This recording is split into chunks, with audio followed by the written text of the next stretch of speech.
The following is a production of DallasCowboys.com and the Dallas Cowboys Football Club. How about them Cowboys? Yeah! Go Cowboys! Let's go, baby! Are you ready for a break? Yes. Are you ready for a break? Absolutely. Ready for a break? Yeah, and so much for that. It's time for The Break on DallasCowboys.com. We were on a break! With Nick Eatman, Brian Broaddus, Ambar Garcia, and Derek Eagleton. It is Monday, October 24th, 2022, Season 18, Episode number 57. Welcome to the latest edition of The Break. We're presented by Miller Lite, the only beer of the Dallas Cowboys, and we are talking about the Cowboys win. They beat the Detroit Lions 24-6, and it was a game that was pretty tight. The score doesn't, I don't think, necessarily reflect just how tight the game was throughout most of the game, but Cowboys do pull away at the end and make it a big win for them. Let's start first with the stories of the game. What's the story of the game, Nick?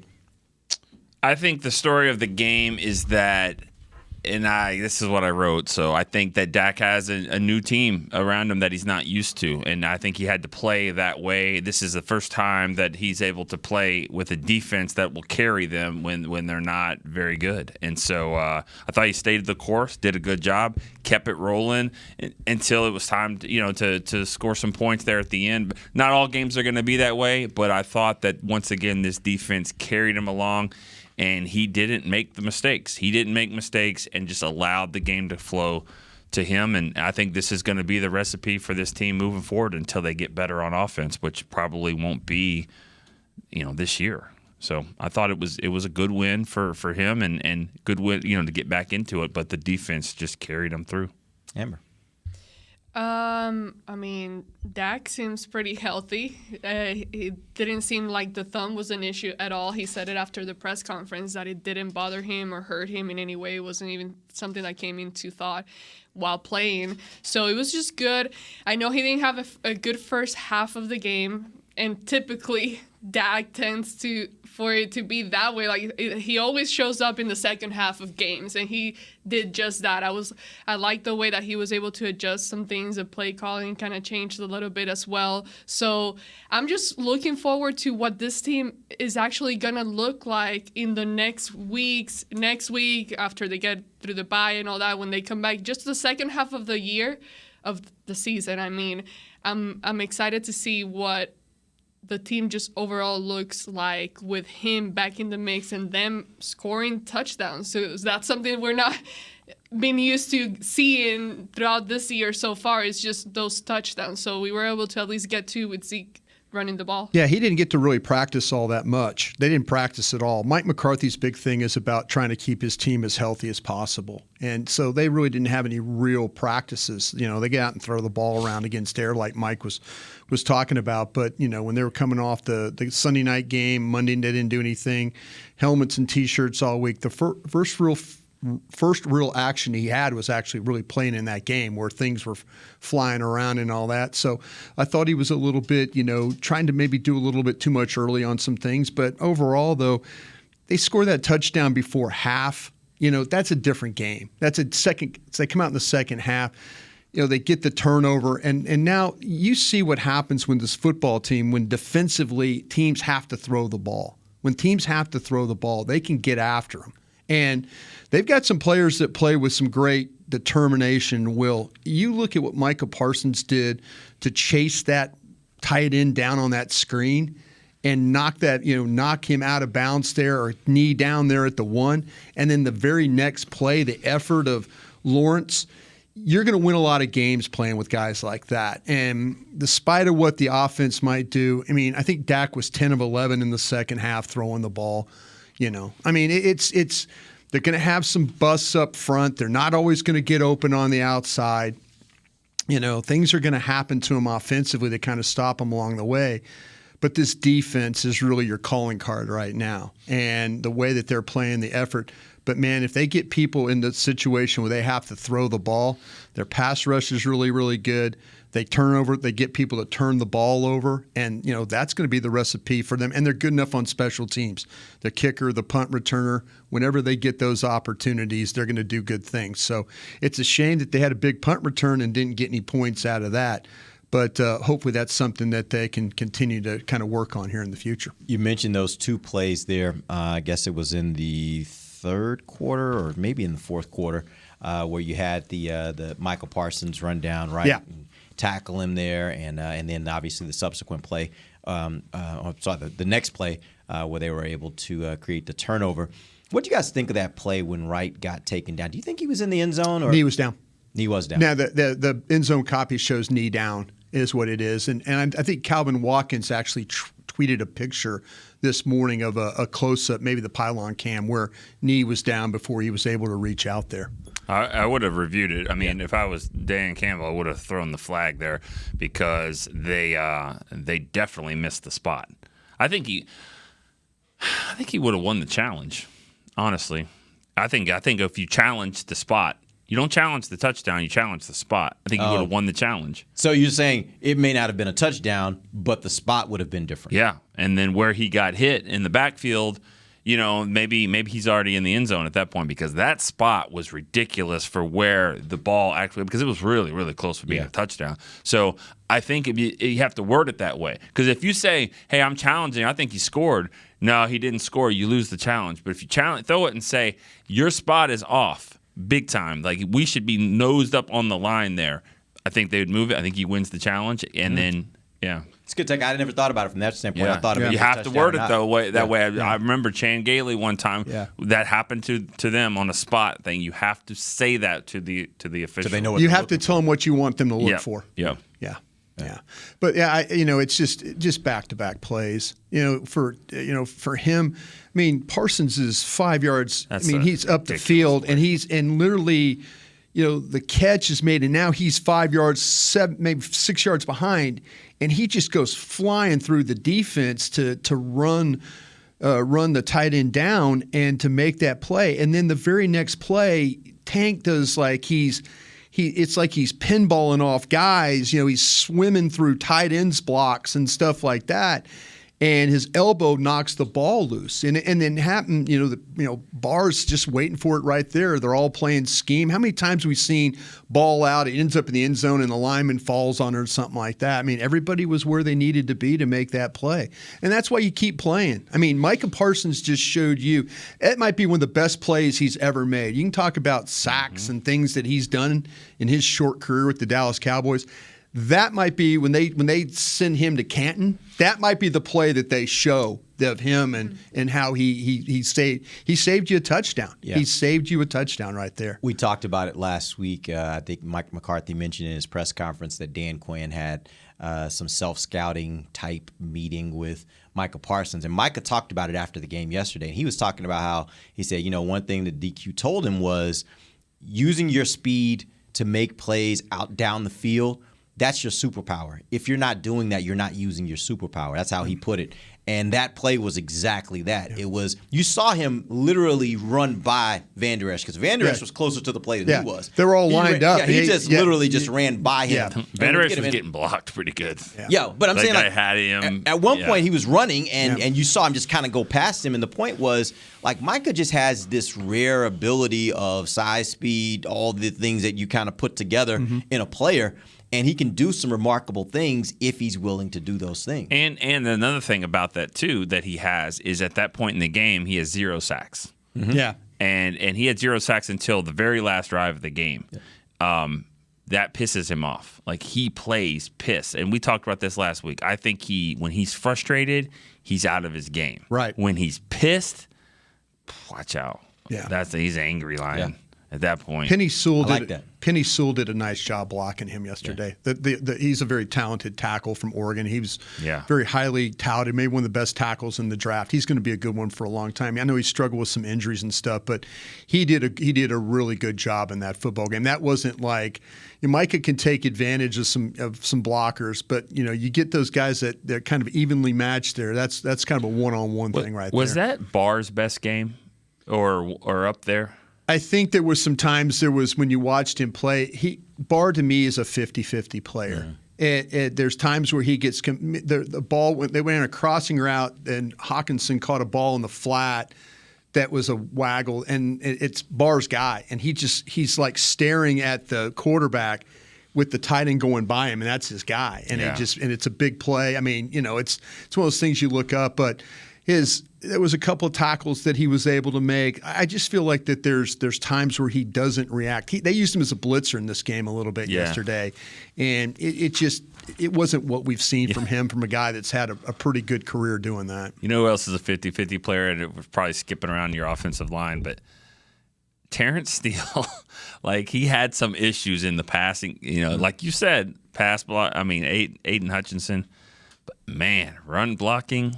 I mean, he just walls off he's really good athlete with that. When they block that drive. When Martin and Steele get together like that, they can really run block. The first thing was Steele's played really well as a pass blocker since the first week, but on that first sack that they gave up, if not Tyler Smith, it was going to be Terrence Steele's guy. What's the difference? What's really the difference there? Because in my mind, I just feel like sometimes blocking for a run game, like a run play, seems harder than having to block for a passing play. The way that they block, it's really convenient for him, or it lends to his skill set because it's movement. It's being an athlete. It's when he has to pass block, it's about power and kind of holding on, and being in position. When he run blocks, he's got a good feel for how to work with Martin next to him and then get off on the next guy or wheel himself to make the defender have to run over him to get to the football. So he plays with much better position as a run blocker because of how he moves as opposed to how he pass blocks. He's still not a bad pass blocker, but you see the things when they get the shoulder on him, sometimes he can't get over and stop somebody from just running up the field. And think about it like this too, Amber. When you're pass blocking, you're having to react to the other guy. So you're taking your steps, and then literally you're like, okay, what is he gonna do? Is he going to come at me with power? Yeah. Is he going to use a move? Is he going to spin? Mm-hmm. Like you're having to react. When it's run, it's like, okay, I know where I need to move this guy. So I'm going to get engaged with him, and I'm trying to move him. So you can be on the offensive because you now know exactly what you're trying to do rather than having to react to what he's doing. That's why I think it's harder a lot of times and I think offensive linemen personally, you listen to them talk, a lot of them, I think, prefer run blocking because they can go on the offensive. They can dictate to the other person, I don't care what you're trying to do. I know what I'm trying to do, and I'm going to move you from point A to point B, as opposed to I have to just kind of figure out what you're doing and then react to that. So I think that's why run blocking is a little easier. All right, let's talk about Dak Prescott. Yesterday, it's interesting because if you watch the game, there's probably more reason for you to be concerned than if you just look at his stat line. His stat line yesterday, 19 of 25. That's a 76% completion rate, really good. 207 yards, 1 touchdown, no turnovers, a 113.2 rating. You look at that and you say, he did his job. He did a really good job yesterday. But you watch the game and there were moments where, ooh, wow, why did he throw it into that? Oh, man, he threw it into some coverage there. He got away with one. What did you guys think as you put all of that together? What did you think of his performance yesterday? I thought he was okay. I mean, it was okay. Early on, he had like Brian said. I mean, obviously you're going to be rusty because he didn't even get the flow back into of the week. But yeah, he did some things that we saw in that Tampa game too, where he's throwing it in there when you don't really need to. One time he got away with it. He threw a pass and CD made a really nice catch on there. But I think he's still having to learn how this this team works. Like, you don't have to do everything. 2 or 3 years ago, he had to do everything. The offense had to do everything. You don't have to do that right now. So I think he's going to continue to get better and better. I think they'll finish off a couple drives, and this is a recipe for a team that can have success. I mean, like, you look at this schedule, and you're going to be able to really to win some games and maybe blow them out. But he's just got to keep it going and don't F it up. Like, that's the model right now. And he's not used to that, but that's what it is. Just don't mess it up. Just keep playing, punt. You saw that field goal. I think that usually they would have gone for it down there, but they're like, you know what? Take the points. Take the points. Just keep this thing going. I thought Mike McCarthy was great there. Right. Really did. And I was fine with that too, because just points. It'll add up because this team's not giving up much. Yeah, there were, with Dak, and you got to remember, and I mentioned it last week too, he didn't have a preseason. He just played one game all season. So keeping that in mind, okay, you got to expect that now he had been out, what, was it a total of 6 weeks? Yeah, So? it was five weeks. 5 games, 5 weeks out. The point is he hasn't been out there. So, of course, you're going to get some rust. He's going to be rusty, and he has to go out there, get the feel. I thought he did a really good job in the second half of the game. But there were moments that I also thought he had some risky throws in there. There were times where you look at Michael Gallup, CeeDee Lamb, they had 2 or even 3 defenders at times, and he's throwing the ball that could have easily been intercepted. I mean, those were not even 50-50 balls. So moments like that it could have been bad. It wasn't even, those weren't even catches.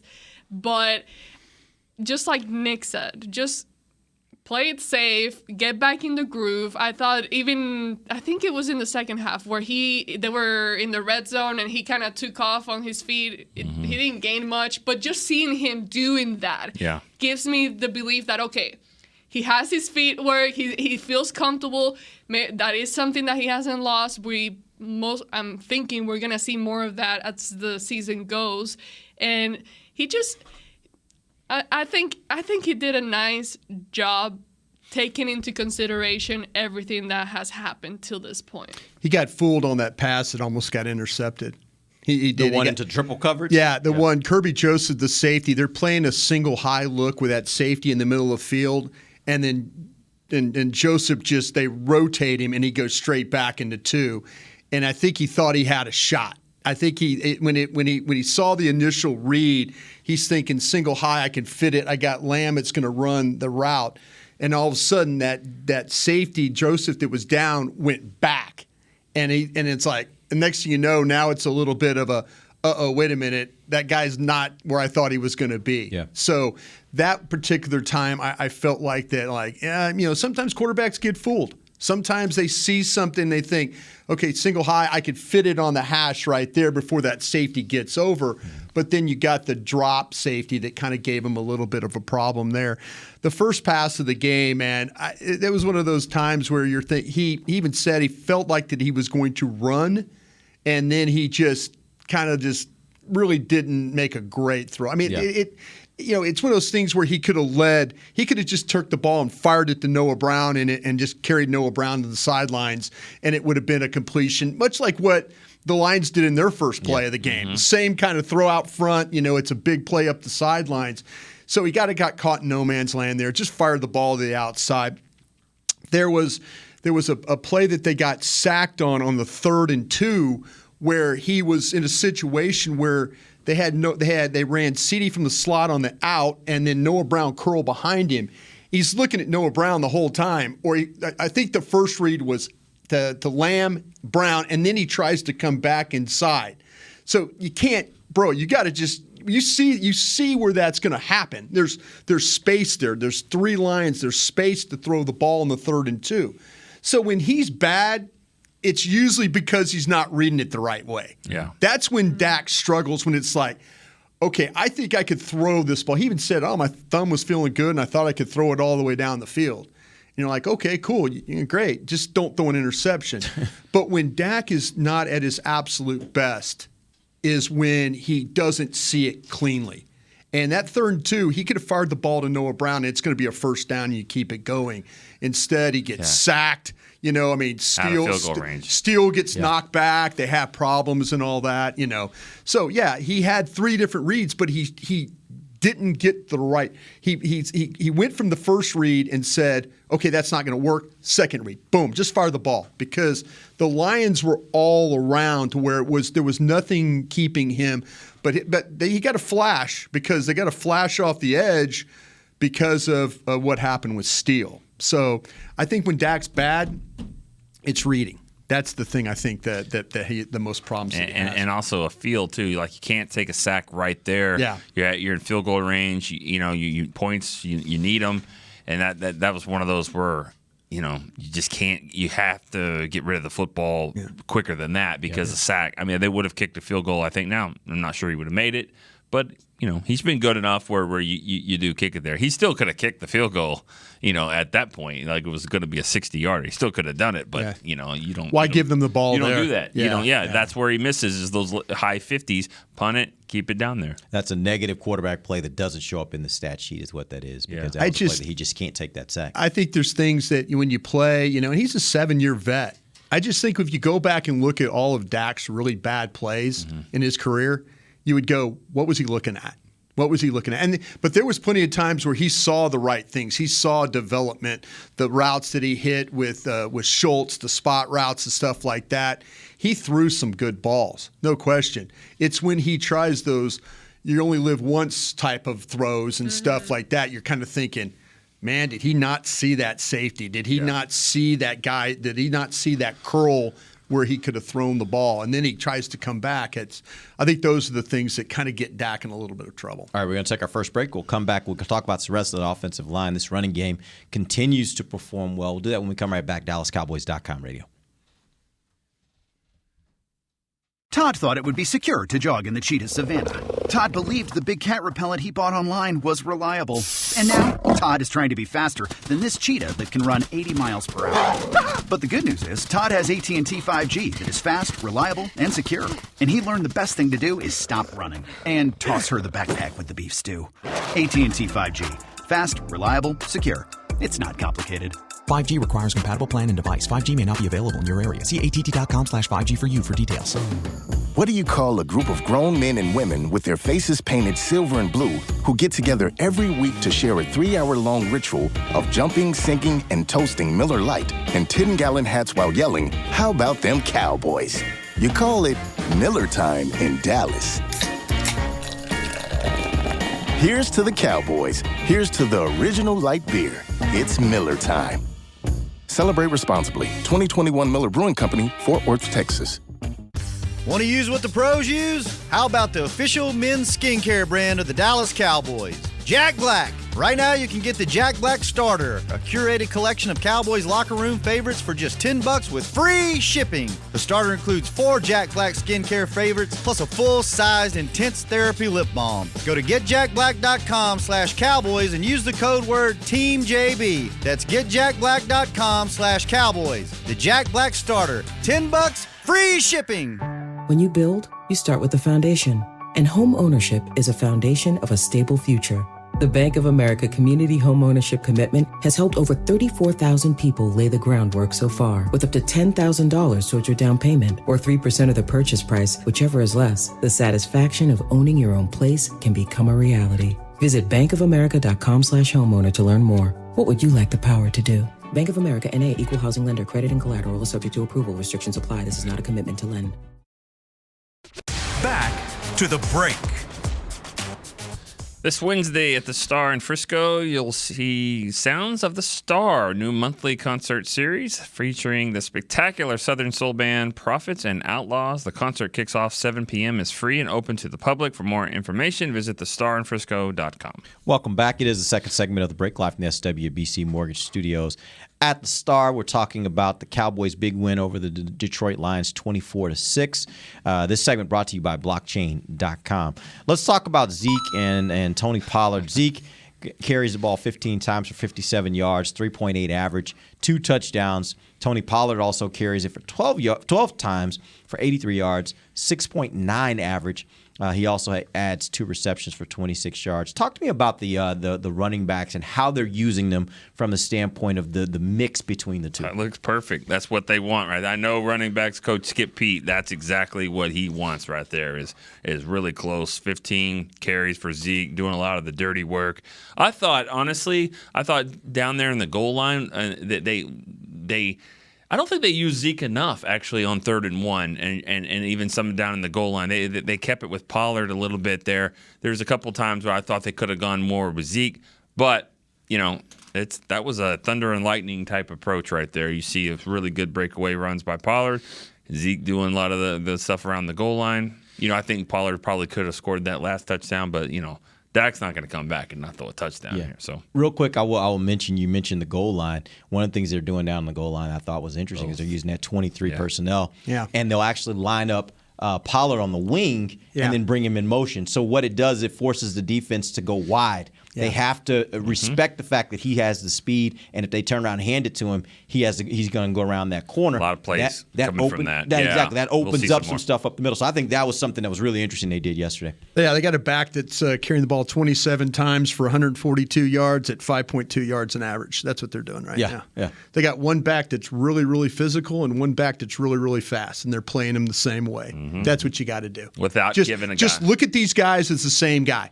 Yeah. Don't look at it as LaDainian Tomlinson or Emmitt Smith. Look at him as one guy, two bodies. Mm-hmm. So you tell me. I'll take 27 carries. I'll take 142 yards. I'll take a 5.2 yard per average per carry. It doesn't matter. Yeah. It doesn't matter who gets the carry. Just give me the combination of those two guys. Very similar. One's powerful. One's really quick. Just give me that guy. And the best part about that is on Monday, you don't have a guy that's had 27 carries. Right. You don't have that. Even though you're getting that production, you don't have the guy that's the wear and tear that needs something else because he had 27 carries. So that's even better if you can figure that out. I'll say this, though, on the 3rd and 1 runs, I think they were trying, I said this on the radio on the post game, I think they're trying to break some tendencies here. Mm-hmm. I think because when you get Zeke and Pollard in the backfield and I formation stuff, like 100% of the time it was Zeke carry. That what they did was they said, all right, we're going to fake the Zeke carry and go for the flip. The Lions played it really, really well on the outside. Mm-hmm. I mean, Jeff Okudah, I mean, he played like a down linebacker, kind of like what Curse and those guys play. Several times he was the unblocked guy, and that's why he ended up with 15 tackles. But they did a great job. I think they really were trying to break a tendency there with their inside runs on 3rd down. They said, let's see if we could catch him playing like a crash defense and flip the ball and get him to the edge. Lions just guessed right with you. Yep. I absolutely love how they ran the ball with the two of them. I think this was exactly the type of game that, when you keep asking about, more Tony Pollard, this is the perfect combination that you can get from both players. They were exactly doing what they're best at. You get Zeke doing the heavy work, dirty work, going there and just smashing it and going through and getting in the extra yards. And then you get Tony Pollard, just like Brian said, the speed, getting out, those dynamic plays. So the combination of the two of them was really, really great to see. And I was gonna make a point, and I completely got thrown off with something that you were saying, Brian, and now I can't remember. But oh my God, I'll circle back when I remember. But and Dak mentioned this after the game. He was talking about the time that he spent just watching from the sideline, how much he realizes, because it's a thing, you see it on the film and all that, but it's another when you're seeing the game live, watching from the sideline, realizing what you actually got on your team and trusting the defense that you have, understanding that, hey, our running game is working pretty good right now. They keep improving week after week. The running game just keeps getting better and better. So, and then seeing Zeke jumping, doing the hurdle, I mean, that's freaking amazing. That's 2016 Zeke. And so that's in Chicago. And, yeah. He looks great. There was a big scare when he got hit and you thought he was out. I don't think there was any reports after that. I mean, he stayed in the game, played. Yeah, he said he had a contusion, but he was like, I haven't even gotten it checked. That's what he said after the game. He said, I haven't got it checked. I'll get it checked. I thought it was more of a thigh bruise than it was anything. Yeah. I didn't think it was his knee. I thought he got hit on the thigh, and that's what kind of like jolted him a little bit. But no, hopefully nothing that pops up like later this week. But like he's got a ripped ACL, and he's just. Oh my God! Stop. The thing. He played through that whole thing. I mean, last year. I was about to say he's a tough guy. I asked the trainers last year about that. I'm like, well, what happened? Oh no, he's good. He's good. And then after the season, oh man, I had a ripped. I'm like, wait a minute, you were. No, Zeke's a tough guy. He does not miss games. But that's the thing about with it, there's no fall off with these backs. If Zeke was struggling last year you could argue that Pollard was averaging like 2.5 yards more a carry, and you saw it and you're like going, just play this one. Play this one. But now it's like, when the people that like, oh no, Pollard needs more pop. Well, why? Zeke's running the ball just as well. Last week against Philadelphia, who ran the ball better? Zeke ran the ball better.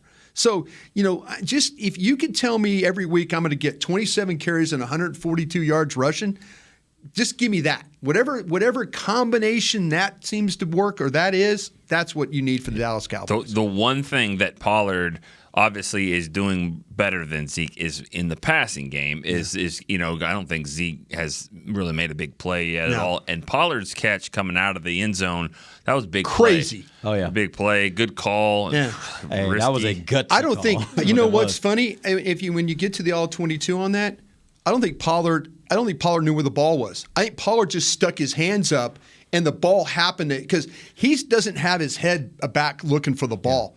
I mean, literally, the defender dives, and he's got his head kind of not even looking, and he puts his hands up, and the ball goes right in his hands, and then he catches it, and then he goes up the field. Yeah. It was almost like he was surprised that he caught it. From our angle, I could have sworn it was an interception. I was like, oh, and then I was like, oh, wait, he's running. Yeah. It literally looked like an interception. Wait till you see the end zone copy of that. It's crazy. I heard the crowd in there, and let me give us some props out here, too. We didn't talk about this yesterday. The Lions fans. Yeah. They brought it yesterday. I knew this was going to. I was really surprised by how many fans were there. This is a 1-4 team. They sucked last year. They're not much better this year. They sucked forever. True. That's who the Lions have been. Let's be honest. I mean, I got friends who are Lions fans, which when he told me, I was like, forever. Yeah, they are Lions fans, but they got Lions fans, and they stuck through it, and they're with their team no matter what. Brian said it. You remember you said they're going to come in here, they're going to play hard, they'll figure out a way to lose it. Yeah. And they did. They figured out a way to fumble in the one and all that stuff. They brought some fans. But I'll say this: get ready next week too. Oh, next week's going to be a bunch of very orangey. See, that's the thing about it. Very much. We do our pregame show out in the plaza, in the Middle Light Plaza, and you saw a lot of Honolulu blue. Yeah. You saw a lot of Honolulu blue. You will see a lot of Bears fans. Last time they came here, it was a ton of them. Yeah. So it's a lot of Bears fans. Won't help them. Yeah. I mean, it's not going to help them. Probably the game, not. I mean, play tonight. We'll see. Short week, yeah. All right, let's take our final break. When we come back, I want to talk about third downs because this team they're still having some issues on third downs. Let's get to that when we come back. This is DallasCowboys.com radio. The season is finally here. For months, we've been gearing up to win. Now it's time for the team that performs on any field, United Ag and Turf. With John Deere zero turns for mowing, compact tractors for loading, mini excavators for digging, Gator utility vehicles for hauling, implements for grading, hay tools for baling. United Ag and Turf, for winning. The official Ag and Turf equipment supplier of the Dallas Cowboys. Visit UnitedAgAndTurf.com for more. Todd thought it would be secure to jog in the cheetah savanna. Todd believed the big cat repellent he bought online was reliable.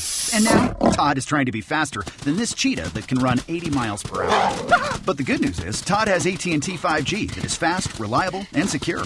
And he learned the best thing to do is stop running and toss her the backpack with the beef stew. AT&T 5G. Fast, reliable, secure. It's not complicated.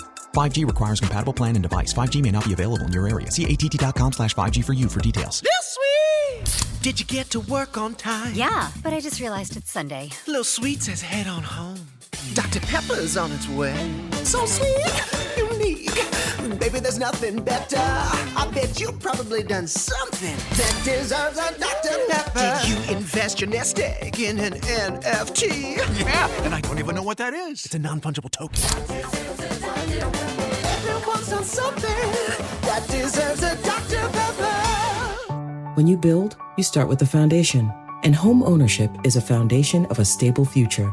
The Bank of America Community Home Ownership Commitment has helped over 34,000 people lay the groundwork so far, with up to $10,000 towards your down payment or 3% of the purchase price, whichever is less. The satisfaction of owning your own place can become a reality. Visit bankofamerica.com/homeowner to learn more. What would you like the power to do? Bank of America N.A. Equal Housing Lender. Credit and collateral is subject to approval. Restrictions apply. This is not a commitment to lend.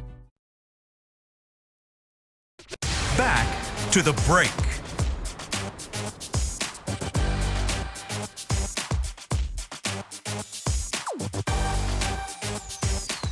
Head to AT&T Stadium on Saturday, October 29th to experience Rally Day presented by SeatGeek. Get ready to cheer on the Cowboys with tours of AT&T Stadium, ticket giveaways, games, inflatables, and more. Visit AT&TStadium.com/Rally Days for tickets and more info. Welcome back. Final segment of the break live from the SWBC Mortgage Studios at the Star. We're presented by Miller Lite, the only beer of the Dallas Cowboys. Let's talk third downs. Cowboys were 3 of 9 yesterday on third downs, 33%. The good side is they also held their opponent to 3 of 9 on third downs. And there was a point, it was into the second half before the Lions had even converted a third down. So the Cowboys defense was doing their job. Yeah. You expect more of the Cowboys offense. And I broke down their third downs. Check out these numbers. They ran to the right side 3 times on third down. All 3 of them didn't get converted.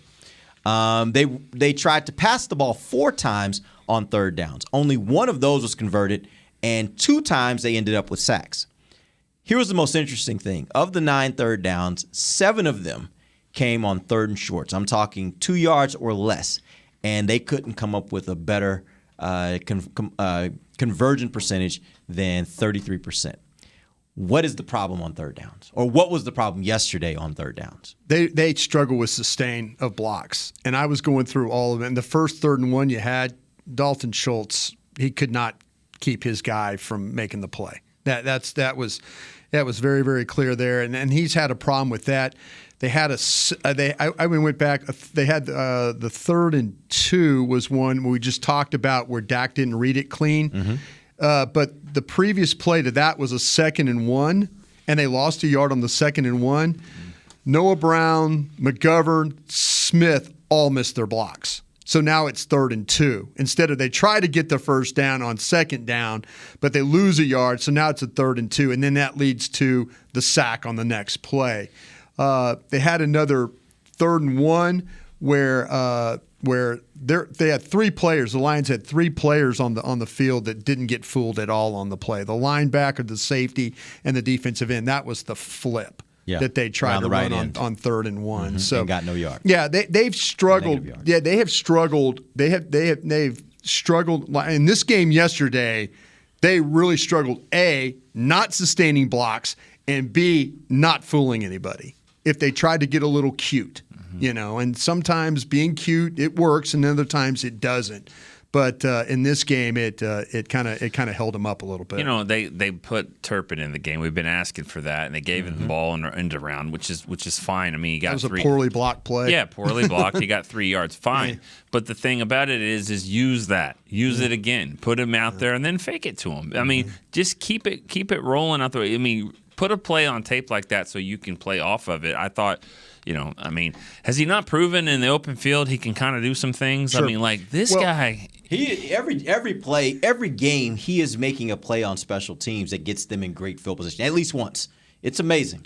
I wonder about if they should maybe change the kickoff return part, like how far he can go back with it. But the problem is you get the ball to 25 if you just let it go. And it's not him. I think he could get to the 20 to 25. I just don't trust one of these young tight end running backs, somebody to block in the back and put you 1st and 10 on the 10. And I don't want him taking extra hits if he doesn't need to. If he's only getting back to the 25, it's not worth the extra hit on him. He's already a slight guy. I want to limit his hits or the exposure to hits as much as possible. I'd rather be on plays when I think he can take it to the house or get me to the 40, 50 or the other side. We'll have some cold weather games where it'll happen. They'll kick it shorter or whatever, and he'll go have to make a play. Before the show, Derek, you asked me, what are you going to talk about today or be mad about today? And I was like, I'm not that mad. But now that we're talking about third downs, I'm like, you know what? Here we go. There is something is starting to piss me off. And it's, forget about third down. Because, don't forget about it. It's clearly a problem. But what is happening before third downs? Like, for us to get to that point, you look at the whole... Since the moment they get the ball, the offense goes in there, and I'm tired of this happening. I'm there with my laptop, and I've mentioned this on the show for sure before, and this is something that is not, Dak Prescott. It was happening with Cooper Rush as well. So it's just the play calling or something that they're doing that is not working, because how many times do we watch the offense go in and then go right back out? It's like a bunch of 3 and outs. Yeah. And it's just not like a one-time thing. It just happens over and over. And I think that yesterday, it happened a bunch of times. I didn't keep track, but even in that first half, it just kept happening over and over. I'm like, oh, damn, they're already back out. Like, nothing happened there. So I guess how do you extend the plays? Because, clearly third downs, issues. But then how do you keep your defense off the field so much? How do you extend the plays that you're creating with your offense? And I guess that to me, the way I see it, Brian, and I don't know what you guys see, but I mean, it comes down, I would say, to the play calling and the play strategy that you're coming up with. That's part of it, but I also think that win like this, you kind of gloss over in a fight. You won 5 out of 6. You're kind of glossing over some of the issues, but this team, in my opinion, has a real problem at wide receiver. They don't have any wide receivers that can go make plays that you're really scared of. I like CD. He had a good game.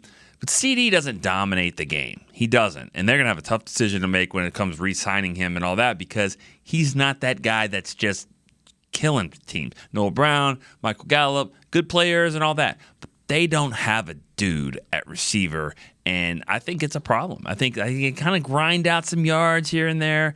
But when you get to it, you're like, I'm going to him. I don't think it's there. Do you think Amari Cooper was that guy?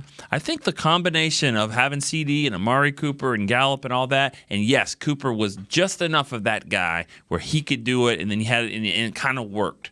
But yeah, because he was a great route runner. I think he was close to that guy. He needs help a little bit around him. But I think it kind of worked together. But when you take him away, you basically replaced him with Noah Brown, and now you don't. I just don't think you've got. You know what? I would have probably several weeks ago. I'd have disagreed with you, but I'm coming around to what you're saying, because you look at the one guy that we talked about that could benefit from Dak coming back, and maybe it'll happen against the Bears or off week Packers, whatever. But Michael Gallup, he had 2 targets yesterday, no catches, and so I started watching. Are they winning off the line? Yeah. Are they getting open? Is it the play calling where Cooper? I think you got to give Kellen Moore credit for at least like winning these games with Cooper Rush at quarterback. I don't think you could just completely say the defense, but you had to score. You have to score to win these games somehow, some way. You have to score. But I'm starting to come around to your thought about the wide receivers, because I don't see that.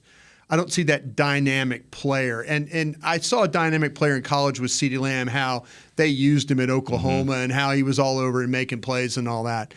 I haven't seen that. And I don't know if it's creativity or to me, there's times where they don't win off the line. I mean, Philadelphia ate them up in that game last week. They couldn't get away from anybody.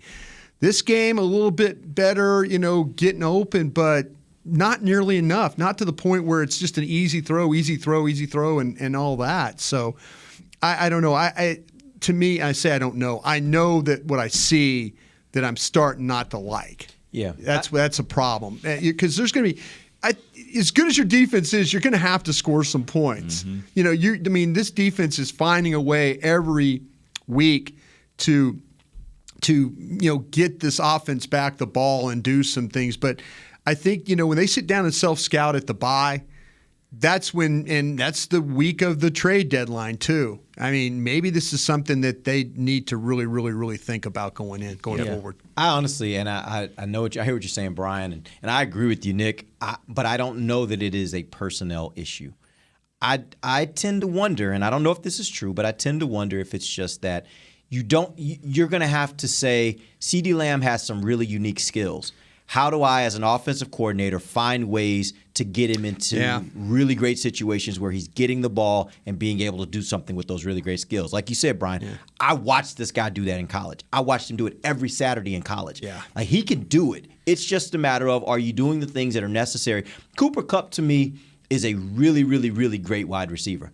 I think he becomes a great wide receiver because that offensive staff knows how to get him into some really unique situations where they can use his skill, where he can use his skills to make big plays. I don't know if they're doing that enough with CeeDee. That's the issue right now, because on the defensive side of the ball, Dan Quinn is going to take somebody that he's going to play to the strengths of whoever his defenders are, and you wonder is this offensive staff really playing to the strengths of the players you have?